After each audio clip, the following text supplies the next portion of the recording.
Hello दोस्तों, this is Manish and you are watching elite Manish sir की classes.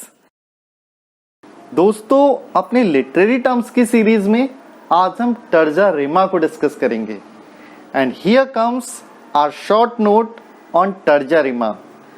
The literal translation of terza rima from Italian is third rhyme. Terza rima is a rhyming verse form in which the poem or each poem section consists of tercets, 3-line stanzas with an interlocking 3-line rhyme scheme. Tarja rima uses chain rhymes in the pattern ABA, BCB, CDC, DED and so on. There is no limit to the number of lines. In other words, Tarja rima is the Italian verse form consisting of stanzas of 3 lines. The first and third lines rhyming with one another and the second rhyming with the first and the third of the following tercet. The series ends with a line that rhymes with the second line of the last stanza.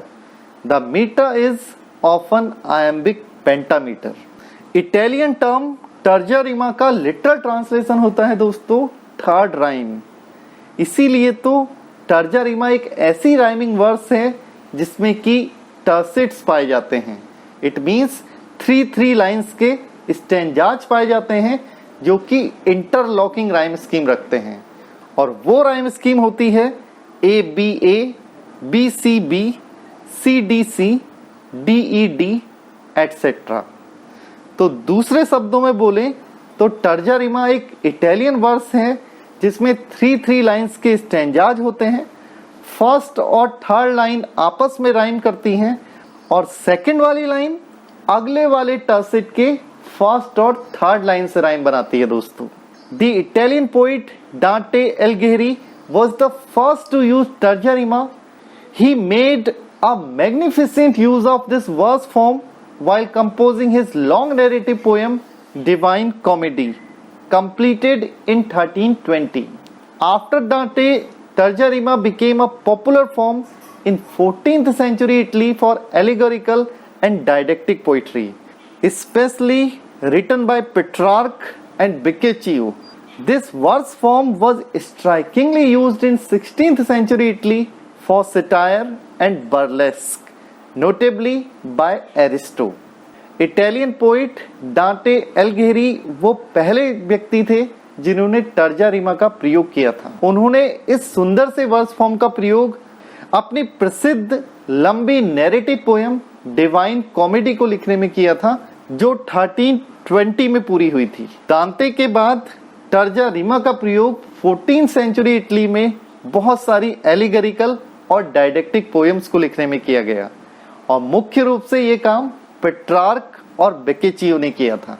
इसी verse form का प्रयोग 16th century Italy में Aristo ने satire और burlesque यानी कि व्यंग्यात्मक और हास्यात्मक कविताओं को लिखने में भी किया था। Terza rima has been a demanding form to use in the English language. The first English poet who wrote in terza rima was Geoffrey Chaucer. Chaucer used it for his complaint to his lady.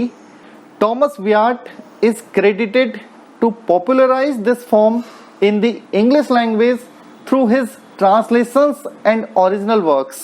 Later, the poets of Romantic age like Lord Byron and Percy Bysshe Shelley experimented with this form.